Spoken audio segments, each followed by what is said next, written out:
اللاعب المميز في الكرات الراسية متروفيتش. الكرة في الجهة اليمنى لعبت في الخلف إلى محاولة لودي. الله، جول! الهلال يسجل أول أهدافه ويعلن عن استمراره بالصدارة. صدارته لا تقف عند حدود النقاط والترتيب، إنما صدارته على الألقاب والبطولات. الهلال لا يتربع على قمة الدوري فقط، بل يتربع على قمة المجد. هدف أول في صالح الهلال بعد عرضية أو تسديدة جاءت من رينان لودي، وصلت إلى كوليبالي، وكوليبالي في متابعة جيدة للكرة الماضية يسجل للهلال هدف الأول في المباراة. 1-0 بواسطة السنغالي كوليبالي الذي نجح في تسجيل أول أهداف الهلال بشوط المباراة الأول.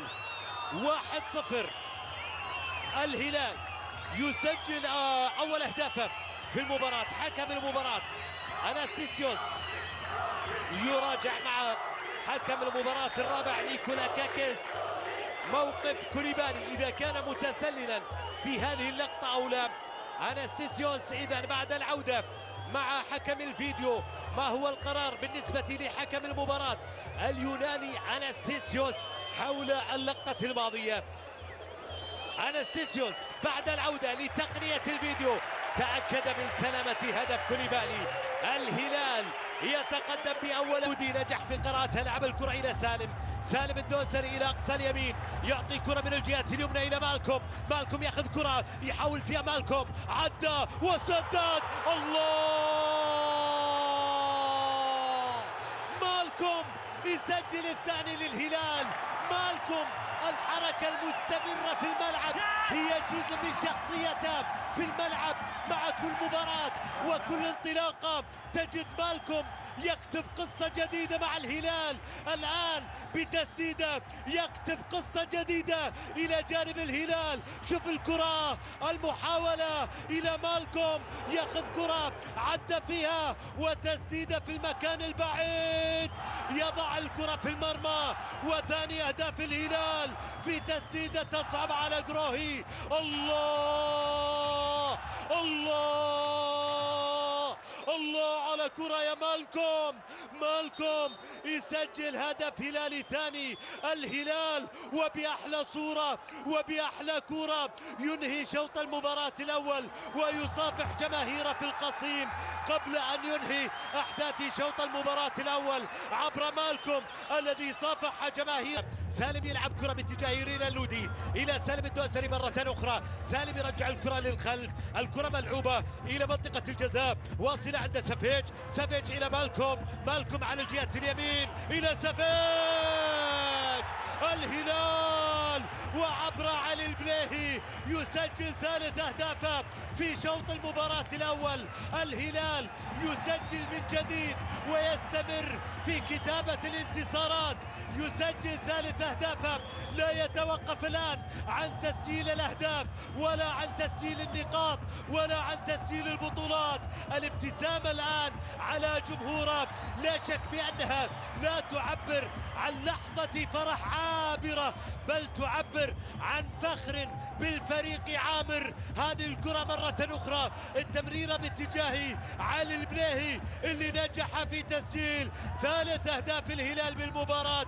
ثلاثية صارت في مرمى الخلود، ثلاثية تهز شباك جروهي في أحداث شوط المباراة الأول. الهلال يسجل ثلاثيته والبليهي يفرح على طريقته، نوربرت جيومبر يشعر من تسجيل 8 أهداف في 4 مباريات، في كل مباراة ثنائية سجلها متروفيتش إلى جانب الهلال. الأرقام القياسية تبدو مستعدة مع متروفيتش هذا العام، لأنه إن نجح في تسجيل هدف في هذه المباراة سيتساوى مع رقم السهلاوي. الكرة ملعوبة إلى لودي، ولودي في كرة بالشباك وهدف رابع. لودي يسجل رابع أهداف الهلال من الجهة اليسار. لودي الذي يقدم نفسه بصورة رائعة في هذا العام، يتلقى كرة جميلة من سالم الدوسري وينجح في تسجيلها، هدف هلالي رابع. شوف الانطلاقة في مباراة ينجح فيها المدافعين بالتسجيل، كوليبالي، البليهي، والآن لودي يسجل رابع أهداف الهلال على يسار حارس المرمى مارسيل جروهي. المثقلة بأهداف الهلال، شباك مثقلة بأهداف الهلال، ولودي يسجل رباعية السعيدة بالتقدم بنتيجة رباعية في هذه المباراة. الكرة اللعب على الجهة اليسار، عرضية خطيرة ومحاولة نجح فيها الخلود من تسجيل هدف بعد عرضية. نجح الخلود في تسجيل أول أهدافه في المباراة. فرحة جماهير الخلود بتسجيل هدف بعد كرة عرضية جاءت من الجهة اليسار ومن أقصى اليسار. رائعة الكرة من صوعان، شوف الكرة من صوعان وشوف الانطلاقة القوية اللي كانت من همام الهمامي. اللاعب المحلي صنع الفارق في الفريق الخلود بصناعة الهدف وبتسجيل الهدف.